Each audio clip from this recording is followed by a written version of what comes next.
Hello WhatsApp আইসা পড়ছে বাহাদুর ভাই সাহেব। তো আজকে আমরা চলে আসছি আমাদের বাসার সাইডে একটি পিকনিকের আয়োজন করতে। তো মুরগির মাংস দিয়ে আজকে আমরা পিকনিকের আয়োজন করতেছি। সবাই খুব হাসি খুশি, আমরা অনেকদিন পর পিকনিকের আয়োজন করতে পারছি। এখানে আমাদের মালিক ভাই বাবুর্চি হিসাবে কাজ করতেছে। তো ভাই ভালো মতোই লাড়া টাড়া দিতেছে। তো আমরা এখান দিয়ে দিয়েছি সামান্য পরিমাণে পেঁয়াজ, তারপরে দিয়ে দিয়েছি তেজপাতা, ডালচিনি, এলাচ। এখানে দেখতে পাচ্ছেন কাঁচামরিচ বাটা, রসুন বাটা, বাদাম বাটা সবকিছুই আছে। এখানে টমেটো সস আছে, সবকিছু দিয়ে মিক্স করে নেওয়া হয়েছে। তারপরে ড্যাগের ভেতরে দিয়ে দিয়ে হালকাভাবে আলতোভাবে নাড়ানো হচ্ছে। এখন আমরা দিয়ে দিচ্ছি মুরগির মাংস।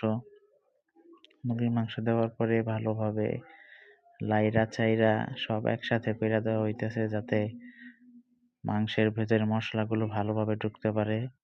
এখন ডেক থেকে মাংসগুলো আলাদা করা হচ্ছে। মুরগির মাংসগুলো খুব সুন্দরভাবে ভাজা হয়েছিল।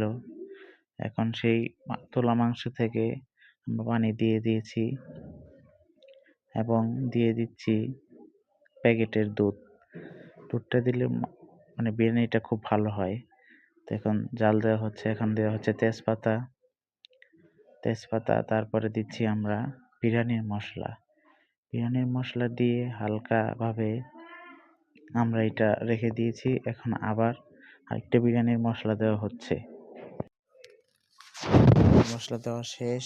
এখন আমরা দিয়ে দিব সেই প্যাকেটের দুধ। তারপরে আগুনটা হালকা করে বাড়াই দিতেছি। এখন আমি নিজেই বাবুর্চির কাজ করতেছি। ভালো মতো লাইরা সাইরা মনে করেন যে সব এক করে দিতেছি, যাতে সবগুলো ভালোভাবে ভাজা হয় এবং কি আমাদের বিরিয়ানিটা যেন সুন্দর হয়, সেই জন্যই আমি আবার সবকিছু করে দিতেছি।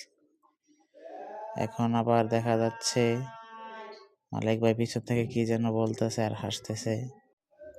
বাদল বিরিয়ানির গ্রান নিতেছে, এনাউল ভাই মুচকি হাসি দিতেছে, ইব্রাহিম ভাই দেখতেছে। আমিও এখন ফিনিশিং একটা লাড়া দিয়ে দিতেছি এবং ধোয়া চালগুলো দেওয়া হয়ে গেছে, সামান্য পরিমাণে লবণ, এবং অবশেষে আমাদের বিরিয়ানি হয়ে গেছে। এখন শুধু প্যাকেটের কাজ চলতেছে, সবাইকে বাটি ভরে দেওয়া হচ্ছে।